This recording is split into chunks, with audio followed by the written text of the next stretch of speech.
Hello, I'm Gary Jacoby, lead installer for our company, Jacoby Company.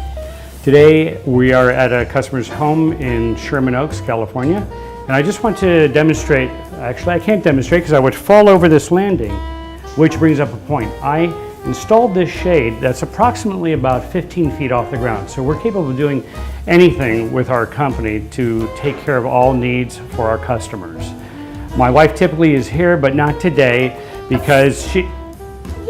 Wait, I am here. I'm right What are you there. doing? I'm right You're supposed to be there. offset. Gary, we talked about it. Oh my God. Oh you're my you know, you're Lord. very cute. Why don't Gary, you carry on honestly. then? Go Okay, ahead, all right, continue. Okay, so it's a Sorry. grass shade. We do grass shades throughout the house. They're beautiful, and the client called us. I really want to add a few more, so we did. And Gary, being so gracious, said, "Okay, I can climb the ladder up, woohoo, way up high." And he did it. It was really remarkable. I'm proud of you. You came out really pretty too. Even though I'm not Very supposed lovely. to be here, we just want to say thank you very much for listening to our video, and we hope maybe one day you'll give us a call and we can meet you, because you're going to meet me first, and then you're going to meet Happy Gary, and you're going to be all good. Right? Yes, I am happy most of the time. Jacoby out. Boom. Thank you.